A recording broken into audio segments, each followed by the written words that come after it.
కోమటిరెడ్డి వెంకటరెడ్డి రేవంత్ రెడ్డి ఎట్లా చెప్తే అట్లా వింటాడని కోమటిరెడ్డిని టార్గెట్ చేసిరు.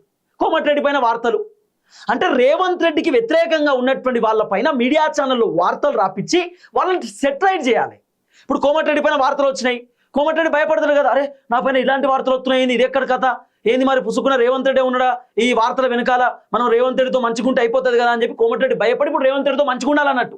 ఇప్పుడు ఈ వార్తల వెనకాల అదే కనబడుతున్నది. పోనీ రేవంత్ రెడ్డి కోమటిరెడ్డి పైన వార్తలు రాపియాలి అనుకుందాం, కాసేపు అనుకుందాం, సరే అదే నిజం అనుకుందాం. మరి రేవంత్ రెడ్డి ప్రెస్ మీట్ పెట్టి ఎందుకు మాట్లాడలే? మా మంత్రి పైన ఇలాంటి ఆరోపణలు ఎందుకు చేస్తున్నారని చెప్పి రేవంత్ రెడ్డి ప్రెస్ మీట్ పెట్టి పక్కన కోమటిరెడ్డిని కూర్చోబెట్టుకొని, కోమటిరెడ్డి చాలా మంచి వ్యక్తి, అట్లా ఎవరిని పడతారని ఇబ్బంది పెట్టేటోడు కాదు, అధికారులతో అట్లా మిస్బిహేవ్ చేసేటోడు కాదు, చాలా మంచి వ్యక్తి, ఆయన పైన ఎట్లా మీరు వార్తలు రాస్తాడు అని చెప్పి ఎన్టీవీ చౌదరిని అనాలి కదా. రేవంత్ రెడ్డి ఎందుకు అనలేదు? పొన్నం ప్రభాకర్ పైన వార్తలు వచ్చినాయి దేంట్లో, రాజ్ న్యూస్లో.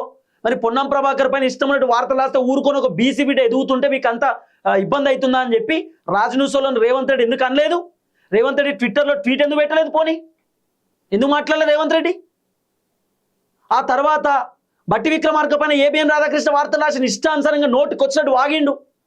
మరి ఒక బట్టి, ఒక ఎస్సీ బిడ్డ, ఒక మాల సామాజిక వర్గానికి సంబంధించిన వ్యక్తి, ఒక దళిత బిడ్డ, మరి ఒక దళిత బిడ్డను పట్టుకుని ఇష్టమైన వార్తలు ఎట్లా రాస్తావు? దళిత బిడ్డ డిప్యూటీ సీఎం అవడం నీకు ఇష్టం లేదా? ఏబిఎన్ రాధాకృష్ణ నువ్వు ఎట్లా రాస్తావు అని రేవంత్ రెడ్డి ట్విట్టర్లో ట్వీట్ పెట్టిండా?